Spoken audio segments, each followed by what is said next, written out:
ಕೆಲವರು ನಮಸ್ಕಾರ ಹಿಂಗಂತಾರೆ. ಹುಬ್ಬು ಹಾರಿಸೋದು ಮಾತಾಡಲ್ಲ ರೀ. ನಮಸ್ಕಾರ ಮಾಡಿದ್ರೆ ಮಾತಾಡಬೇಕು, ಆಶೀರ್ವಾದ ಮಾಡಬೇಕು, ಇಲ್ಲ ದೇವರ ಸ್ಮರಣೆ ಮಾಡಬೇಕು. ಏನಿಲ್ಲ ನಮಸ್ಕಾರ ಹಾಂ ಹಿಂಗೆ ಅಂದ್ಕೊಂಡು ಹೋಗ್ತಿರ್ತಾರೆ. ದೇವರ ಸ್ಮರಣೆ ಇಲ್ಲದವನಿಗೆ ನಮಸ್ಕಾರ ಮಾಡಿದರೆ ಹೆಣ ಮುಟ್ಟಿದ್ರೆ ಏನು ಪಾಪ ಬಂದಿತ್ತೋ, ಎಷ್ಟು ಅಶುಚಿ ಆಗುತ್ತೋ ಅಷ್ಟು ಅಶುಚಿ ಅಂತ. ಮಾಡುವವನಿಗೆ ಮಾಡಿಸಿಕೊಳ್ಳುವ ಇಬ್ಬರಿಗೂ ಕೂಡ ಭಗವತ್ ಪ್ರಜ್ಞೆ ಜಾಗೃತವಾಗಿರಬೇಕು. ಇಲ್ಲ ಅಂತ ಆದರೆ ನಮಸ್ಕಾರಕ್ಕೆ ಬೆಲೆ ಇಲ್ಲ. ಸ್ತಬ್ಧರಾಗಿಬಿಡ್ತಾರೆ, ಅವಿನೀತರಾಗ್ತಾರೆ. ಐಶ್ವರ್ಯ, ಅದರದ್ದು ಗರ್ವ, ಅದರದ್ದು ದರ್ಪ, ಅದರಿಂದ ಅಹಂಕಾರ, ಬಲ, ಕಾಮ, ಕ್ರೋಧ ಇವುಗಳನ್ನೇ ಆಶ್ರಯ ಮಾಡಿಕೊಂಡು ಈ ಥರ ಜಂಬ ಬರುತ್ತೆ.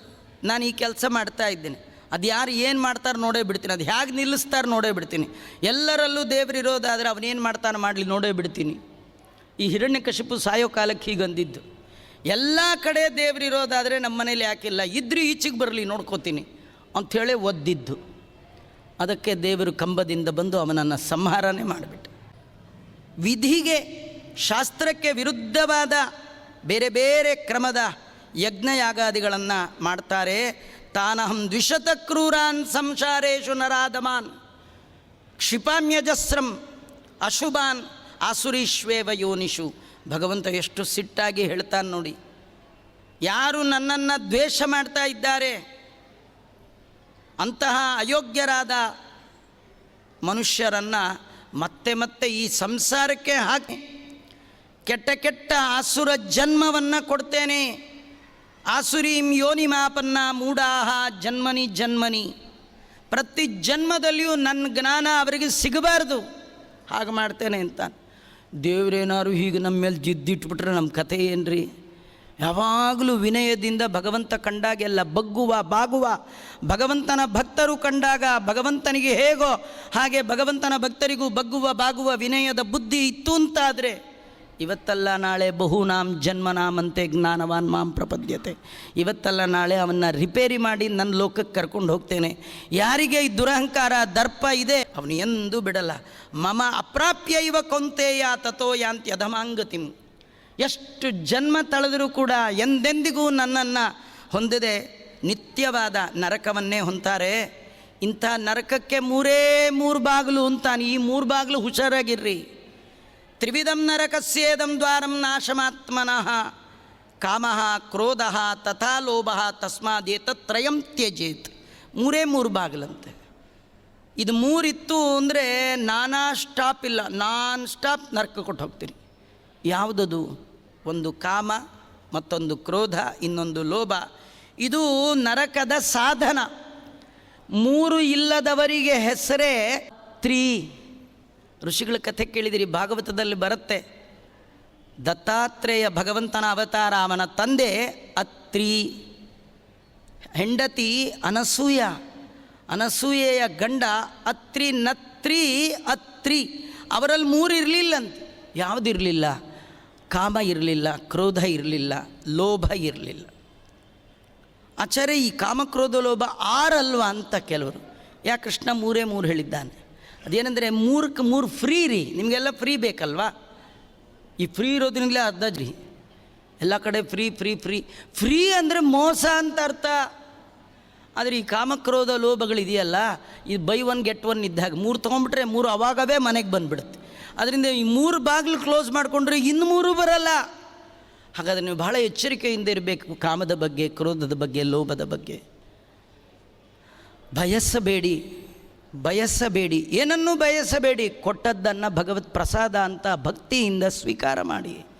ದೇವರು ಕೊಟ್ಟರೆ ಬಿಡಬೇಡಿ, ಕೊಡದೇ ಇದ್ದರೆ ದೇವರನ್ನು ಕಾಡಬೇಡಿ. ಅದು ಕೊಡು, ಇದು ಕೊಡು, ಇದು ಕೊಡು ಕೇಳಬೇಡಿ.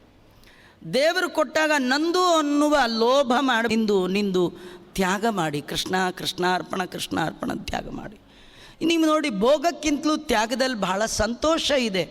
ತಿಂದಾಗ ಏನಟ್ಟು ಸಂತೋಷ ಆಗಲ್ಲ ರೀ, ಕೊಟ್ಟಾಗ ಆಗುವ ಸಂತೋಷ ತಿಂದಾಗ ಆಗಲ್ಲ. ಭೋಗಕ್ಕೆ ರೋಗ ಫ್ರೀ, ತ್ಯಾಗಕ್ಕೆ ಈ ಎಲ್ಲ ಯೋಗ ಫ್ರೀ. ತ್ಯಾಗ ಬೇಕು. ಭಾಗವತದಲ್ಲಿಯೂ ಕೃಷ್ಣ ಪರಮಾತ್ಮ ತಾನು ಹೇಳುವಾಗ ನನ್ನನ್ನು ಹೊಂದಬೇಕರ್ಕೆ ಅಂತಾನೆ. ಉದ್ಧವ ಗೀತೆಯಲ್ಲಿ ಉದ್ಧವರಿಗೆ ಹೇಳ್ತಾನೆ, ನನ್ನನ್ನು ಹೊಂದಬೇಕು ಮನುಷ್ಯ ಅಂದರೆ ಜೀವನದಲ್ಲಿ ತ್ಯಾಗ ಬುದ್ಧಿ ಬೇಕು, ಭೋಗ ಬುದ್ಧಿ ಇರಬಾರ್ದು, ಲೋಭದ ಬುದ್ಧಿ ಇರಬಾರ್ದು, ಕ್ರೋಧ ಬುದ್ಧಿ ಇರಬಾರ್ದು. ಆದ್ದರಿಂದ ತಸ್ಮಾದ್ ಏತತ್ ತ್ರಯಂ ತ್ಯಜೇತ್, ನರಕದ 3 ಬಾಗಿಲು, ನರಕವನ್ನು ಹೊಂದಿಸುವಂಥ ಈ ಸಾಧನಗಳನ್ನು ಜೀವನದಲ್ಲಿ ಪ್ರಯತ್ನಪೂರ್ವಕವಾಗಿ ಬಿಡೋದನ್ನು ಕಲಿಬೇಕು. ಏತೈಹಿ ವಿನಿರ್ಮುಕ್ತ ಕೌಂತೆಯ ತಮೋದ್ವಾರೈಹಿ ಸ್ತ್ರಿಭಿರ್ನರಃ ಆಚರೇತ್ ಆತ್ಮನಶ್ರೇಯ ತಥೋ ಯಾಂತಿ ಪರಾಗತಿಂ. ಹೇ ಅರ್ಜುನ, ನರಕಕ್ಕೆ ಕಾರಣಂತಹ ಕಾಮಕ್ರೋಧ ಲೋಭ ಅನ್ನುವ ಈ 3ರಿಂದ ಯಾರು ಮುಕ್ತನಾಗಿದ್ದಾನೆ ಅವನು ಮಾತ್ರ ಪುರುಷಾರ್ಥ ಸಾಧನೆಯನ್ನು ಮಾಡಿಕೊಳ್ತಾನೆ. ಪುರುಷಾರ್ಥ ಸಾಧನೆ ಅಂದ್ರೇ ಹುಟ್ಟು ಸಾವಿನಿಂದ ಬಿಡುಗಡೆಯ ರೂಪವಾದ ನಿತ್ಯ ನಿರಂತರದಲ್ಲಿ ಅನ್ನು ಅನುಭವಿಸುವಂಥದ್ದು ಮೋಕ್ಷ. ಇದನ್ನು ಪಡಿತಾನೆ. ಯಹ ಶಾಸ್ತ್ರವಿಧಿಮುತ್ಸರ್ಜ್ಯ ವರ್ತತೆ ಕಾಮಕಾರತಃ ನ ಸಿದ್ಧಿಮವಾಪ್ನೋತಿ ನ ಸುಖಂ ನ ಪರಾಂಗತಿಂ. ಕೆಲವರು ಮಾಡ್ತಾರೆ, ಅದಕ್ಕೊಂದು ವಿಧಿ ಇಲ್ಲ, ನಿಯಮ ಇಲ್ಲ, ಏನೋ ಮಾಡ್ತಾರೆ, ದಾನ ಅಂತ ಮಾಡ್ತಾರೆ. ಕೆಲವರು ಈ ತಂದೆ ತಾಯಿಗಳು ವೈದಿಕ ಬಂದಾಗ ಶ್ರಾದ್ದ ಮಾಡಲ್ಲ, ನಮ್ಗೆ ಅದ್ರಲ್ಲಿ ನಂಬಿಕೆ ಇಲ್ಲ ಆಚಾರ್ಯ, ನಾನು ಪೂರ್ ಫೀಡಿಂಗ್ ಅಂತ ಹೇಳ್ಬಿಟ್ಟು ಬಡವರಿಗೆ ಕೊಡ್ತೇನೆ. ಮಾಡು, ಅದನ್ನು ಬೇಡ ಅನ್ನಲಿಲ್ಲ, ಆದರೆ ಯಾವುದು ಹೇಗೆ ಮಾಡಬೇಕು, ಏನು ಕ್ರಮ ಮಾಡಬೇಕು, ಶಾಸ್ತ್ರ ಏನು ಹೇಳಿದೆ ಅಂತ ತಿಳ್ಕೊಂಡು ಮಾಡಬೇಕ್ರಿ. ನಿಮ್ಮ ಮನಸ್ಸಿಗೆ ಬಂದದ್ದ. ಯಾರು ಶಾಸ್ತ್ರದ ಮಾತನ್ನು ಮೀರಿ ಮನಸ್ಸಿಗೆ ತೋಚಿದ ಹಾಗೆ ಮಾಡ್ತಾ ನಾ ಮಾಡಿದ್ದೇ ಧರ್ಮ, ನಾ ಹೇಳಿದ್ದೇ ಸರಿ, ನಾ ತಿಳಿದದ್ದೇ ಸರಿ ಅಂತ ತಿಳ್ಕೊಂಡಿರ್ತಾರೆ, ಅವರು ಎಂದೂ ಕೂಡ ಪುರುಷಾರ್ಥ ಸಾಧನೆಗೆ ಮೋಕ್ಷಕ್ಕೆ ಉಪಾಯವಾದಂತಹ ಈ ದೈವಿ ಸಂಪತ್ತು ಅಂತ ಮೊದಲು ಏನು ಹೇಳಿದೆ, ಅಭಯಂ ಸತ್ವ ಸಂಶುದ್ಧಿ ಇವೇ ಮೊದಲಾದದ್ದನ್ನು ಜೀವನದಲ್ಲಿ ಅವನು ಹೊಂದಲಿಕ್ಕೆ ಸಾಧ್ಯ ಇಲ್ಲ. ದೈವಿ ಸಂಪತ್ತು ಹೊಂದಬೇಕು ಅಂತ ನಿಮಗೆ ಆಸೆ ಇದ್ದರೆ ನೀವೇನು ಬೇಡಿ, ಶಾಸ್ತ್ರದಲ್ಲಿ ಹೇಳಿದ್ದನ್ನು ಭಗವಂತ ಹೇಳಿದ್ದಾನೆ, ಭಗವಂತನ ಪ್ರೀತಿಗೋಸ್ಕರವಾಗಿ ಭಗವಂತನ ಪ್ರೇರಣೆಯಿಂದ ಭಗವಂತನೇ ಒಳಗೆ ನನ್ನಲ್ಲಿ ನಿಂತು ಮಾಡಿಸ್ತಾ ಇದ್ದಾನೆ ಅಂತ ತಿಳಿದು ಸತ್ಕರ್ಮಗಳನ್ನು ಆಚರಣೆ ಮಾಡ್ತಾ ಹೋಗಿ ನಿಮ್ಮಲ್ಲಿ ಒಂದೇ ಗುಣ ಬಂದು ಸೇರ್ಲಿಕ್ಕೆ ಶುರುವಾಗುತ್ತೆ. ಆ ಗುಣಗಳೇ ದೈವಿ ಸಂಪತ್ ಗುಣಗಳು. ಆದ್ದರಿಂದ ಮೋಕ್ಷವನ್ನು ಪಡಿಬೇಕು ಅಂತಾದರೆ ಶಾಸ್ತ್ರ ಪ್ರಮಾಣ ಇಟ್ಕೊಂಡು ಸತ್ಕರ್ಮದ ಆಚರಣೆ ಮಾಡಬೇಕು. ತಸ್ಮಾತ್ ಶಾಸ್ತ್ರಂ ಪ್ರಮಾಣಂತೆ ಕಾರ್ಯಕಾರ್ಯ ವ್ಯವಸ್ಥಿತೌ ಜ್ಞಾತ್ವಾ ಶಾಸ್ತ್ರ ವಿಧಾನೋಕ್ತಂ ಕರ್ಮ ಕರ್ತುಮಿಹಾರ್ಹಸಿ.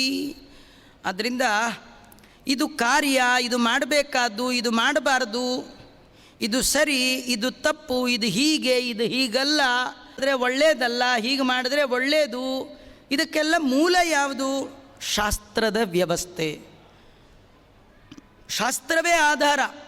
ವಿವೇಕಿಯಾದವ ಅವನು ಶಾಸ್ತ್ರವನ್ನು ನೋಡಬೇಕು. ನಮ್ಮ ಪರಮ ಪೂಜ್ಯ ಕೃಷ್ಣಾಪುರದ ಸ್ವಾಮಿಗಳು ಏನೇ ಒಂದು ಕರ್ಮ ಮಾಡಬೇಕಾದ್ರೆ ಶಾಸ್ತ್ರದಲ್ಲಿ ಹೇಳಿದೆಯಾ, ಹೀಗೆ ಮಾಡಿದಾರಾ, ದೊಡ್ಡವ್ರು ಮಾಡಿದಾರಾ, ತಾವಂತ ಯಾವುದು ಸ್ವತಃ ಮಾಡೋಕ್ಕೆ ಹೋಗಲ್ಲ, ಹಿಂದೆ ಮಾಡಿದ್ದಾರಾ, ಶಾಸ್ತ್ರದಲ್ಲಿ ಹೇಳಿದೆಯಾ, ಹಾಗಾದ್ರೆ ಮಾಡ್ತೀನಿ ಅಂತಾರೆ. ಅದು ಕ್ರಮ. ಜ್ಞಾನಿಯಾದವ ಶಾಸ್ತ್ರವನ್ನು ಆಧಾರವಾಗಿಟ್ಕೊಂಡು ಇದು ಸರಿ, ಇದು ತಪ್ಪು, ಇದು ಮಾಡಬೇಕು, ಇದು ಮಾಡಬಾರ್ದು ನಿರ್ಧಾರ ಶಾಸ್ತ್ರದ ಆಧಾರ ಇಟ್ಕೊಂಡು ನೀನು ಕ್ರಮವಾಗಿ ನಡೆದದ್ದೇ ಆದರೆ, ಸನ್ಮಾರ್ಗದಲ್ಲಿ ನಡೆದದ್ದೇ ಆದರೆ ನಿನ್ನಲ್ಲಿ ಈ ದೈವಿ ಸಂಪತ್ತು ತಾನೇ ಒಗ್ಗೂಡುತ್ತೆ.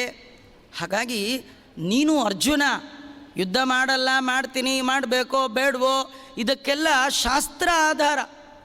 ಏನು ಮಾಡಬೇಕು? ಈಗ ನೀನು ಕಾಡಿಗೆ ಹೋಗಿ ಭಿಕ್ಷಾ ಪಾತ್ರೆ ಹಿಡ್ಕೊಂಡು ಇರ್ತೀನಿ ಇಂತ್ಯ, ಬೇಡ, ರಾಜ್ಯ ಬೇಡ, ಯುದ್ಧ ಬೇಡ, ಈ ಬೇಕು ಬೇಡ ನಿರ್ಧಾರ ಮಾಡುವವ ನೀನಲ್ಲ, ಶಾಸ್ತ್ರ. ಈ ಸಂಧ್ಯಾವನೆ ಅದೆಲ್ಲ ಮಾಡ್ಬೇಕು, ಸುಮ್ಮನೆ ದೇವ್ರ ಕೈ ಮುಗಿದ್ರೆ ಸಾಕು. ಅಲ್ಲ, ನೀವು ಹೇಳಿದ್ದಲ್ಲ, ಶಾಸ್ತ್ರ ಮುಖ್ಯ. ಏನು ಹೇಳಿದೆ ಅದನ್ನು ನೋಡ್ಕೊಂಡು ಮಾಡು. ನಿನ್ನ ವರ್ಣ ಮತ್ತು ಆಶ್ರಮಕ್ಕೆ ವಿಹಿತವಾದ ವೃತ್ತಿಯನ್ನು ಭಗವಂತನ ಆರಾಧನಾ ರೂಪವಾಗಿ ಪ್ರಾಮಾಣಿಕವಾಗಿ ಪರಮಾತ್ಮ ಪ್ರೀತನಾಗಲಿ ಅಂತ ಮಾಡಿ ಅರ್ಪಣೆ ಮಾಡೋದಿದೆಯಲ್ಲ, ಅದೇ ಬಹಳ ಮುಖ್ಯ. ಅದನ್ನು ನೀನು ಮಾಡು, ನನ್ನ ಅನುಗ್ರಹವನ್ನು ನೀನು ಸಂಪಾದನೆ ಮಾಡ್ತೀಯ ಅಂತ ಭಗವಂತ ಹೀಗೆ ಈ ಒಂದು ಅಧ್ಯಾಯದಲ್ಲಿ ತಾನು ತಿಳಿಸ್ಕೊಡ್ತಾ ಮುಂದೆ ಅರ್ಜುನ ಒಂದು ಪ್ರಶ್ನೆ ಮಾಡ್ತಾ ಇದ್ದಾನೆ. ಶ್ರೀ ಅರ್ಜುನೋವಾಚ ಯೇ ಶಾಸ್ತ್ರವಿಧಿ ಮುತ್ಸೃಜ್ಯ ಯಜಂತೆ ಶ್ರದ್ಧೆಯ ಅನ್ವಿತ ತೇಷಾಂ ನಿಷ್ಠಾ ತುಕ ಕೃಷ್ಣ ಸತ್ವಮಾಹೋ ರಜಸ್ತಮಃ. ಕೆಲವರು ಹೀಗೆ, ಅರ್ಜುನಂಗೆ ಒಂದು ಪ್ರಶ್ನೆ ಬಂತು, ಕೃಷ್ಣನ್ ಕೇಳ್ತಾ ಇದ್ದಾನೆ. ಕೆಲವರು ಹೋಮ ಹವನ ಸ್ನಾನ ಜಪ ತಪ ಪೂಜಾ ಎಲ್ಲ ಮಾಡ್ತಾರ್ರಿ. ತುಂಬ ಶ್ರದ್ಧೆ, ದೇವರಲ್ಲಿ ಭಾರಿ ಶ್ರದ್ಧೆ. ಆದರೆ ಅವರಿಗೆ ಹೇಗೆ ಮಾಡಬೇಕು ಗೊತ್ತಿಲ್ಲ. ಶಾಸ್ತ್ರದಲ್ಲಿ ಇದರ ಬಗ್ಗೆ ಏನು ಹೇಳಿದೆ ಗೊತ್ತಿಲ್ಲ. ಸುಮ್ಮನೆ ಮಾಡ್ತಾರೆ. ಅವರೂ ಮಾಡ್ತಾರೆ. ಬೆಳಗಿನ ಜಾವ 4:00 ಸ್ನಾನ ಮಾಡ್ತಾರೆ ರೀ. ಕೂಗಿ ಕಿರುಚಿ ಎಲ್ಲ ಮಾಡ್ತಾರೆ. ಭಾರಿ ಭಕ್ತಿಯಿಂದ ಮಾಡ್ತಾರೆ. ಆದರೆ ಸ್ನಾನ ಮಾಡುವಾಗ ಹೇಗೆ ಮಾಡಬೇಕು ಗೊತ್ತಿಲ್ಲ. ಶಾಸ್ತ್ರ ವಿಧಿಯನ್ನು ಬಿಟ್ಟು ಮಾಡ್ತಾರೆ. ಕ್ರಮ ಇದೆ. ಸುಮ್ಮನೆ ಸ್ನಾನ ಮಾಡೋದು, ಒಂದು ದಬ ಬಕೆಟೆಲ್ಲ ನೀರು ಹುಯ್ಕೊಂಡು ಎಲ್ಲ ಹಿಂದೆಲ್ಲ ಈ ಬಕೆಟಲ್ಲಿರೋ ನೀರು ಹುಯ್ಕೊಳ್ಳೋರು ತಮಗೆ ಇವಾಗೆಲ್ಲದೆಲ್ಲ ಹೋಯ್ತು. ಆ ಬಕೆಟ್ ಒಳಗೆ ಮಲ್ಕೊಂಡ್ಬಿಡೋದು. ಲೇಟಾಗತ್ತಲ್ಲ ಒಂದೊಂದೇ ತಮಗೆ ಹುಯ್ಕೊಳ್ಳೋಕ್ಕೆ. ಮಲಗೋದು ಎದ್ದು ಬರ್ತಾಯಿರೋದು. ಇದರಲ್ಲಿ ಏನು ಚಿಂತನೆ ಇದೆ ರೀ? ಶಾಸ್ತ್ರದ ವಿಧಿಯ ಇದು ಸ್ನಾನವ? ಅರ್ಥ ಏನು ಗೊತ್ತಾ? ನಿಮ್ಮ ದೇವ್ರ ಪೂಜೆ ಅಲ್ಲ. ದೇವರ ಪೂಜೆಯೇ ದೇವರ ಪೂಜೆ ಅಲ್ಲ. ನೀವು ಸ್ನಾನ ಮಾಡೋದು ದೇವ್ರ ಪೂಜೆ ಆಗಬೇಕಂತ. ಅದು ಹೇಗೆ ಆಚಾರ? ನೀವು ಸ್ನಾನ ಮಾಡುವಾಗ ಒಳಗಿರುವ ಭಗವಂತ, ಅಂತರ್ಯಾಮಿಯಾದ ಭಗವಂತ, ಬಿಂಬರೂಪಿಯಾದ ಭಗವಂತ, ಇದು ನಿನಗೆ ಅಭಿಷೇಕ. ಸ್ನಾನ ಅಂತ ಮಾಡಿದ್ರೆ ಮೈಮೇಲಿನ ಕೊಳೆ ಹೋಗುತ್ತೆ. ದೇವರಿಗೆ ಅಭಿಷೇಕ ಅಂತ ಮಾಡಿದ್ರೆ ಮನಸ್ಸಿನ ಒಳಗಿನ ಕೊಳೆ ಹೋಗುತ್ತೆ. ದೇವರಿಗೆ ಅಭಿಷೇಕ ಅಂತ ಮಾಡೋದು ಶಾಸ್ತ್ರದ ವಿಧಿ. ಆ ವಿಧಿಯಲ್ಲಿ ಹೇಗೆ ನೋಡ್ಕೊಂಡು ಮಾಡಬೇಕು. ಕೆಲವರು ತುಂಬ ಶ್ರದ್ಧೆ, 4:00 ಹೇಳ್ತಾರೆ. ಬೀದಿ ನೀರೋ ಬೋರ್ವೆಲ್ ನೀರೋ ಏನು ಹುಯ್ಕೊಂಡು ಬಿಡ್ತಾರೆ. ಚಳಿಲಿ ಗಡಗಡ ನೀರು ಒದ್ದಾಡ್ತಾರ್ರಿ. ಅವ್ರದ್ದೆಲ್ಲ ಏನು ಗತಿ? ಅವ್ರಿಗೆಲ್ಲ ಏನು ಮೋಕ್ಷ ಇದೆಯಾ ಇಲ್ವಾ? ಅರ್ಜುನನಿಗೆ ಇವತ್ತಿನ ಪ್ರಾಬ್ಲಮ್ ಅವತ್ತೇ ಗೊತ್ತಾಯಿತು.